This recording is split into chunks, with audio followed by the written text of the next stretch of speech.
할렐루야. 네, 오늘도 우리 주님의 은혜와 사랑 여러분과 함께 하시길 주님의 이름으로 축원합니다. 오늘은 56번째 시간 유도고에 대해서 말씀을 나누면서 그가 왜 숨겨진 영웅인가, 그리고 그에게서 우리가 본받아야 될 점은 무엇인가 하는 부분을 좀 생각해 보려고 합니다. 유도고라고 하는 이름은 행운이라고 하는 뜻을 가지고 있는데, 이것은 그 당시 노예들이나 종들에게 붙여주던 애칭입니다. 이 사람은 귀한 집 자녀는 아니었다는 얘기고, 또 육체를 사용하는 그런 일을 하면서 그렇게 살아가던 사람이었구나라고 하는 것을 우리가 추측해 볼 수가 있습니다. 그런 몸을 가지고 말씀을 들으러 온 거죠. 어떻게 보면은 이 시대 가운데서 말씀의 자리로 나오는 사람들이 많이 줄어들고 있고, 또 나오지 못하는 그런 이유들을 들어보면 많이 바쁘기도 하고 또 피곤하기도 하고, 꼭 그렇게까지 해야 되냐, 주일날 하루 가서 예배 드리면 되는 거 아니냐, 이런 얘기들을 많이 하면서 다른 요일날 와서 기도를 한다든가 또 예배에 참석하는 것은 조금 너무 열심히 믿는, 축에 드는 것처럼 이렇게 인식이 되는 경우가 많이 있습니다. 한번 우리가 예배를 빼먹고, 두 번 빼먹고, 세 번 정도 빼먹으면 더 이상 이제 예배에 대한 감각이 많이 없어지게 됩니다. 한 번 빼먹는 게 어려운 거지, 두 번 되고 세 번 되면 그 다음에는 예배의 감각이 없어져 버립니다. 사단이 그렇게 만들어 버립니다. 예배라고 하는 것은 우리가 하나님 앞에 드릴 수 있는 가장 숭고한 어떤 모습이면서, 또 하나님으로부터 내려오는 은혜를 받기에 이보다 더 좋을 수는 없는, 어떻게 보면 유일한 것이 예배고 또 말씀인데, 그것을 분리시키려고 하는 사단의 작전들이 너무나도 많은 거예요. 그 중에서 이제 베드로를 통해서 우리가 보면 예수님께서 그렇게 말씀하십니다. 마음은 원이로되 육신이 약하도다. 뭐를 보고 그렇게 얘기하셨냐면, 기도하자 그랬는데 잠들어 있는 베드로의 모습을 보면서 척 깨우면서, 네가 한 시간 동안이라도 나랑 같이 기도할 수 없더냐, 이렇게 말씀하시면서 너의 마음은 안다. 기도하려고 하는 너의 마음은 안다. 그러나 육신이 약하다. 그러니까 괜찮다. 이게 아니었죠. 너를 쳐 깨워서 기도해라. 시험에 들지 않게 깨어있어 기도하라. 이렇게 예수님께서 책망하시면서 말씀하시는 것을 우리가 보게 됩니다. 오늘 말씀을 보니까 바울이 일주일 동안 부흥회를 한 거예요. 요즘으로 치면 일주일 동안 부흥회를 했는데, 일주일 마지막 날, 이제 내일이면 떠나야 되는데 아직 할 말이 많은 거예요. 가르쳐야 될 것도 많아요. 이 사람들은 내가 떠나더라도 당신 말씀을 보면서 열심히 신앙생활 하시오, 이렇게 할 수가 없는 거잖아요. 말씀이 없어요. 다윗이 들은, 깨달은, 또 하나님께서 주신, 성령께서 깨닫게 하신 많은 말씀들이 그 안에 축적되어 있는데, 이것을 전하려고 하다 보니까 시간이 너무 없는 거예요. 낮에는 일해야 되죠. 시간은 밤에밖에 없는데, 그 밤이라고 하는 시간은 그들이 쉬어야 되는 시간인 거예요. 그런데 그 쉬어야 되는 시간을 포기하고 그 자리에 나와 있는 거예요. 이 유도고라고 하는 청년은 낮에 열심히 일하고 밤에 와 있으니, 더군다나 3층에 등불을 많이 켜놓고 환한 가운데서 이 말씀을 들으니 탁하잖아요, 공기가. 그럼 더 피곤한 거죠. 더 힘들고. 그러다 보니까 아마도 신선한 공기를 마시면서 잠을 깨려고 창가 쪽으로 갔던 모양이에요. 근데 잠깐 갔다가 와야 되는데 그냥 거기에 머물렀어요. 왜? 시원하고 신선한 공기가 들어오고 약간 졸아도 될 것 같고. 그러다 보니까 졸게 됐습니다. 졸게 됐는데 깊이 졸게 됐다, 성경에 보니까 그렇게 됐어요. 그래서 그만 그 난간에서 3층에서 떨어져서 얼른 내려가 보니까 죽었더라. 바울이 말씀을 강론하다가 얼마나 민망했겠어요. 또 한편으로는 내가 너무 오래 했구나, 내 욕심에, 이런 생각도 했을 거고. 그런데 사람들이 막 큰일 났다 막 그러면서 요란 법석을 떠니까 조용히 해라, 그가 살아났느니라. 다른 번역본에 보니까 그게 또 잘 된 것 같아요. 그가 살아났느니라. 이 말씀을, 사도행전을 기록한 사람은 누가입니다. 누가. 의사란 말이에요. 그리고 오늘 이 배경이 되는 이 시간에 그는 바울과 함께 있을 가능성이 굉장히 컸습니다. 왜 그러냐면 그 앞에 보면 우리는 이라는 표현을 많이 써요. 우리는. 우리라고 하는 것은 바울 독자적으로 혼자 움직였다는 것이 아니라 팀을 구성해서 움직였다는 얘기인데, 그 팀 가운데 누가가 있는 거예요. 그 모습을 다 지켜보고 누가가 사도행전과 누가복음을 기록했습니다. 의사인데 맥을 짚어보면 살았는지 죽었는지 알잖아요. 보니까 죽은 거예요. 떨어져서 즉사했어요. 죽은 상태로 놓고 그 위에 이렇게 엎어졌어요. 이건 누가 하던 거냐면 엘리사가 죽은 자를 살릴 때 그랬고 엘리야도 똑같은 모습을 했습니다. 엘리야가 그렇게 하는 것을 보고 엘리사가 따라서 했고 지금 사도 바울도 역시 죽은 자 위에 엎드리는 행위를 똑같이 한 겁니다. 근데 시체를 만지는 것은 부정한 것이거든요. 근데 그 부정함 위에 이렇게 엎어졌다고 하는 것은 그 어떤 초월적인 정신을 지금 소유하고 있다는 거예요. 그래서 그 아이를 살려냅니다. 살려내고 그 아이로 말미암아 사람들이 하나님의 기적을 인하여서 위로를 받으면서 정말 하나님의 살아계심을 마음으로 감동을 받으면서 그렇게 또 신앙생활을 하게 됐더라, 그런 얘기입니다.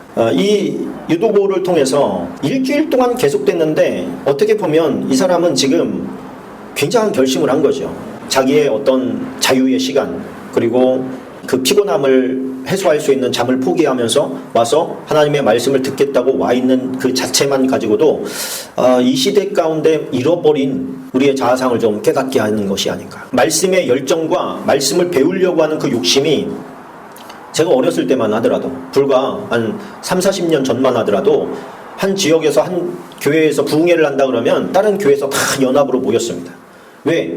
특별히 하나님의 말씀을 잘 준비된 또 경험에서 나온 그런 능력의 말씀을 들을 기회가 별로 없었기 때문에 같이 모여서 뭐 했어요? 같이 찬양하고 같이 기도하고 하나님의 말씀을 듣고 같이 통성으로 부르짖어서 간구하던 시대가 있었다는 거예요. 전 시간이 지나고 나니까 그것이 얼마나 아름다운 모습이었나, 하나님께서 보실 때 얼마나 귀한 모습이었을까, 이런 생각을 하게 됩니다. 훨씬 더 어려웠기 때문에, 사람들의 형편이 어려웠기 때문에 가능했을 수도 있다. 왜? 마음이 절박하니까. 하나님께서 지금 이 땅에 복을 많이 내려주셔서 사람들마다 어떤 절박함이 많이 사라졌습니다. 생존의 문제가 아니고 더 이상은 누림의 문제가 되었습니다. 그러다 보니까 어때요? 하나님의 말씀에 대한 갈증이 없어지기 시작한 거예요.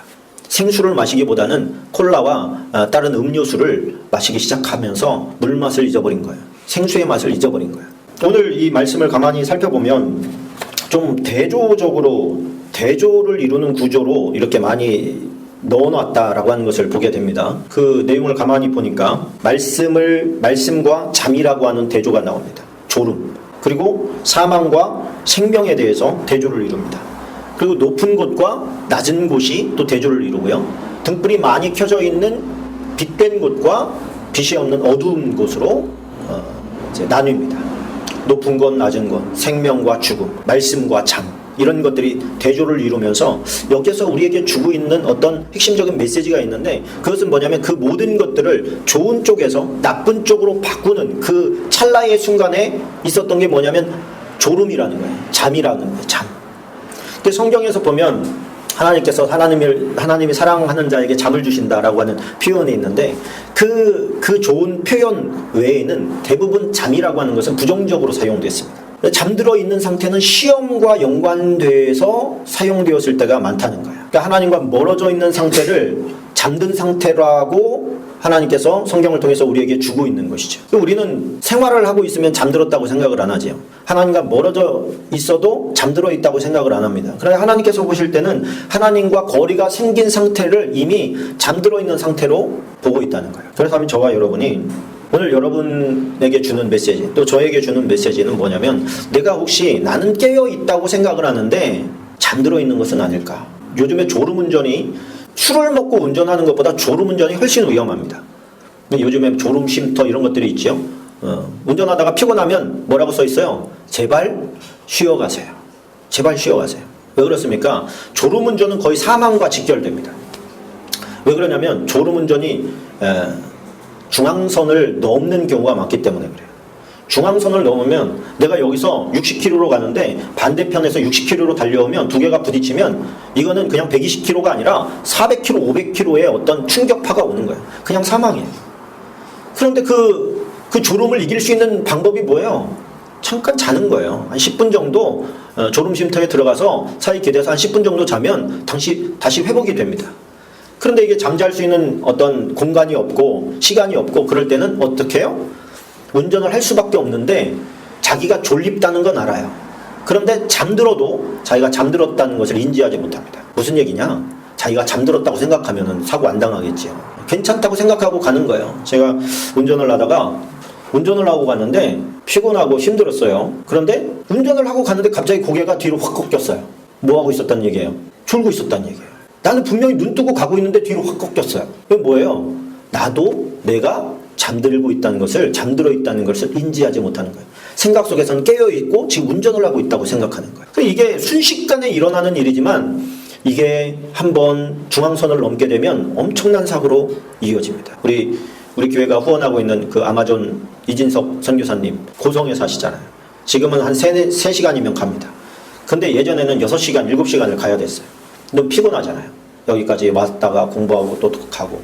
자기도 모르는 사이에 졸음운전을 하다가 그만 사고를 당했어요. 몸이 만신창이가 됐죠. 그런데도 불구하고 또 졸립다는 거예요. 그럼 무슨 생각을 할까요? 사고 났다는 생각을 한다. 그럼 정신이 번쩍 난다. 얼마나 그 충격이 컸던지. 자기가 졸립다, 지금 위태하다, 이거는 큰 문제다라고 생각을 해야 되는데, 운전하다가 조는 문제는 누구나 겪을 수 있는 거거든요. 그러다 보니까 누구나 겪는 문제는 별로 크게 느껴지지 않는 거예요.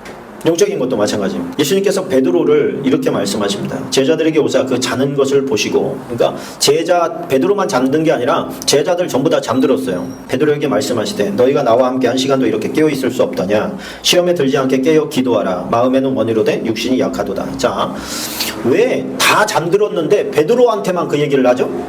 이상하잖아요. 그죠? 혼내려면 다 혼내시지. 왜 하필이면 베드로만 혼내시냐는 거예요. 그 왜 그러냐면 베드로가 그 전날 만찬을 하면서 너희가 나를 다 팔리라 그랬더니 베드로가 뭐라 그럽니까? 나는 절대로 그러지 않습니다. 난 죽는데도 같이 가기로 마음에 결심을 했습니다. 이런 표현을 하잖아요.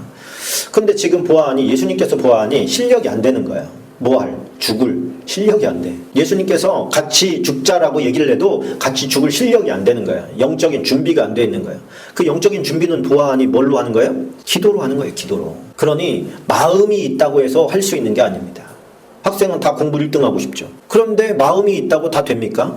실력이 붙어야 되는 거잖아요. 실력이 있어야 되는 거예요. 실력이. 그 실력이 어디에서 오느냐? 기도에서 오는데 기도를 안 해. 그러면서 소망은 가지고 있어요. 그러니까 주님께서 보실 때는 준비가 될 수가 없는 것이죠. 다시 두 번째 나아가 기도하여 이르되 내 아버지여, 만일 내가 마시지 않고는 이 잔이 내게서 지나갈 수 없거든 아버지의 원대로 되기를 원하나이다. 다시 오사 보신즉 그들이 자니 이는 그들의 눈이 피곤함일러라. 예수님은 안 피곤하셨겠어요? 예수님도 피곤하시고 다 힘든 상황입니다. 그러니까 우리는 그냥 포기해버리잖아요. 근데 주님께서는 지금 그렇게 하지 말라고 얘기하시는 거잖아요. 피곤해도 할 건 해라, 그렇게 말씀을 하시는 거죠. 또 이런 말씀도 주십니다. 마태복음 25장 5절에 보니까 신랑이 더디움으로 다 졸며 잘세. 다 졸며 잤다는 얘기예요. 밤중에 소리가 나되 보라 신랑이로다 맞으러 나오라 하며 이에 그 처녀들이 다 일어나 등을 준비할세. 미련한 자들이 슬기 있는 자들에게 이르되 우리 등불이 꺼져가니 너희 기름을 좀 나눠달라 하거늘. 다 잠들어 있는데 똑같이 잠들어 있어요. 근데 일어나서 보니까 막상 그때가 딱 돼서 뚜껑 열어보니까 어떤 사람은 기름이 있는 줄 알았는데 없고, 어떤 사람은 자기들 쓰기에 부족하지 않을까 싶을 만큼밖에 남아있지 않은 상태. 이게 왜 이런 상황이 만들어졌어요? 자고 있었기 때문에 그래요. 우리는 당연히 빛에 거해야 된다, 말씀 안에 거해야 된다, 하늘 소망을 두고 살아야 된다, 이렇게 생각을 하면서 그렇게 되고 싶지요. 그런데 그만한 실력이 없기 때문에 우리는 자꾸 유도고처럼 창가에 앉아가지고 졸고 있는 거예요. 잠들고 있는 거예요. 내가 잠들고 있다는 생각도 못하면서 잠들고 있는 거예요. 근데 마음은 어때요? 저 말씀을 듣고 싶어요. 바울의 말을 듣고 싶어. 바울이 설파하고 있는 그 메시지에 잠기고 싶어. 그런데 몸은 어때요? 몸은 자꾸만 잠을 요청하는 거예요. 잠자라고 하는 거예요. 자기도 모르게 잠드는 거예요. 거기에서의 어떤 사투가 느껴지는 거죠. 사투가 느껴지는 거예요. 공부를 해야 되는데 졸려요? 그럼 어떻게 해야 됩니까? 자고 해야 돼요? 자면 아침이잖아요. 어떻게 해야 됩니까? 어떻게 해서라도 깨워야 되잖아요. 어떻게 해서라도 깨워야 되잖아요. 이 유도고가 살아난 이유는 그 어떤 말씀에 대한 열정 때문이다. 그럼에도 불구하고, 피곤함에도 불구하고 그가 그 하나님의 말씀을 듣고자 하는 그 마음을 하나님께서 받으셨구나, 그리고 긍휼을 베풀어 주셨구나 하는 것을 우리가 깨닫게 되는 것이죠. 그 부정적인 어떤 측면에서 유도고를 얘기할 때 그런 메시지를 합니다. 있어야 할 자리에 있어라. 있어야 할 자리에 있어라. 이게 별거 아닌 것 같지만 그가 있어야 될 자리에 있었으면 죽음을 맛보지 않았겠지요. 죽음을 맛보고 살아나는 게 더 좋은지, 아니면 죽음을 맛보지 않는 게 더 좋은지, 여러분 어떻게 되고 싶습니까? 그가 그냥 그 자리에 있었더라면, 창가로 가지 않았더라면 그런 어떤 죽음을 겪지 않지 않았겠어요? 근데 어쨌든 그 자리를 떠난 거예요. 이유가 있죠, 당연히. 이게 졸리니까 떠난 거예요. 근데 그가 그 자리를 떠나서 그곳에서 졸음을 이기려고 떠났지만 그곳에서도 졸음을 이기지 못했잖아요, 결국. 그런데 만약에 그냥 그 자리에서 졸았더라면 그 지경까지는 가지 않았겠지요. 어떻게 보면 노력을 한 건데 그 노력이 더 안 좋은 결과를 가져온 그런 상황이 돼버린 겁니다. 주님 앞에 우리는 어떤 이유들을 들어댈 수 있지요. 만약에 하나님 어떻게 그러실 수가 있어요. 그가 그렇게 깨려고 노력을 했는데 하나님 그를 데려가시면 안 됩니다. 뭐 이렇게 이제 그가 만약에 죽었다면 그렇게 풀어갈 수 있지요. 야, 하나님이 살아계시다면 어떻게 그럴 수가 있냐. 막 이렇게 또 별의별 소문과 사람들의 루머가 판을 쳤을 겁니다. 좀 우리 성도들이 그런 마음을 갖기를 원하고 또 저 스스로도 그런 마음을 갖기를 원하는 것은 있어야 될 자리에 있어야겠다. 그런 생각입니다. 있어야 될 자리에 있어야겠다. 사람이 있어야 될 자리에 안 있고 다른 곳에 가면 꼭 문제가 생깁니다. 학생들이 낮에 학교에 있어야 되는데 뭐 PC방에 가 있고 친구들과 놀이터 가 있고 문제가 생기지요. 저녁이 되면 부모님이 집에 있어야 되는데 집에 없고 어디 이상한 데 가 있어요. 술집에 가 있고 문제가 생길 수밖에 없는 거 아니겠습니까? 말씀의 자리, 예배 시간에는 예배의 자리에 있는 게 저는 맞다고 생각을 합니다. 주님이 원하시는 것이고 피곤하든 어쨌든 간에 와서 말씀을 듣고 기도하고 그 모습을 주님께서 귀하게 여기시지요. 귀하게 여기시는 그 모습을 갖기를 원하시지요. 저와 여러분들이 취해야 될 마음 아니겠습니까? 그리고 그렇게 할 때 성장이 되죠. 하고 싶을 때만 하면 무슨 성장이 있겠어요? 공부를 내가 하고 싶을 때만 해. 무슨 연습을 내가 하고 싶을 때만 해. 안 하고 싶을 때는 안 해. 피곤할 때 안 해. 그럼 무슨 성장이 거기에서 일어난단 말이에요? 결국에는 나를 극복하는 것은 피곤함을 극복하는 것이고 잠을 극복하는 것이고 정신을 차리기 위해서 애쓰고 정신 차려서 내가 해야 될 바를 해 나갈 때 거기서 엄청난 성장이 있는 거죠. 엄청난 성장이 한꺼번에 이루어지지도 않아요. 차근차근히 내가 해야 될 바를 해 나갈 때 거기 실력이 붙는 것이죠. 영적인 실력도 마찬가지라고 생각을 합니다. 우리가 말씀을 읽고 어떤 내가 읽고 싶을 때는 뭐 100장씩 읽어. 그런데 또 뭐 바쁘고 정신없고 그러면 또 한 장도 안 읽어. 그러면은 어떻게 하나님의 말씀에 대한 뜻을 분별을 하고 무슨 일이 생겼을 때 하나님의 말씀이 떠오르겠냐 말이에요. 그 한 번에 막 장대기 읽는다고 그게 다 들어오냐 말이죠. 그러니까 꾸준히 읽어가고 꾸준히 기도하고 또 꾸준히 전도하고 이게 뭐예요? 나 자신을 하나님 앞에 세우기 위해서 실력을 쌓아가는 거죠. 오늘 유도고는 죽었습니다. 죽었다가 살아났습니다. 하나님의 은혜로 살아났습니다. 저는 이것이 은혜라고 생각해요. 노력이 가상하잖아요. 그렇죠? 그 의도가 가상하잖아요. 그러니까 하나님께서 은혜를 베풀어 주시는 것 같아. 그런 사람들에게. 우리가 하려고 하다가 잘못된 사람은 하나님께서 책임을 져주시는구나 이런 걸 깨닫게 됩니다. 하려고 했지만 안 됐어요. 하려고 했지만 실패했어요. 죽었어요. 그런데 그런 어떤 의도를 하나님께서 중심을 보시니까 정말 육체가 약해서 육신이 약해서 떨어져서 죽어버린 그를 하나님께서 살리시는구나. 하려고 하다가 안 된 것은 하나님께서 책임지시는구나 하는 걸 우리가 깨닫게 되는 거죠. 그것이 생명이라 할지라도. 문제는 뭐냐면 아예 애초부터 내려놔 버리는 것이죠. 하려고도 하지 않고. 사도행전 말씀을 통해서 이 유두고라고 하는 사람을 통해서 그가 영웅이다. 저는 그렇게 느껴졌습니다. 현 시대 가운데서는 더욱 그러하다. 그런 생각을 했습니다. 작은 일 때문에 어떤 우리가 하나님의 말씀과 또 기도하는 생활을 멈춰야 된다면 우리는 하나님 앞에 누가 설 수 있겠어요? 이유를 만약에 만들어서 그 이유를 들이대면서 하나님 이래서 저래서 안 됐어요 라고 변명하기 시작한다면 누가 하나님 앞에 설 수 있겠습니까? 저는 아무도 없다고 생각해요.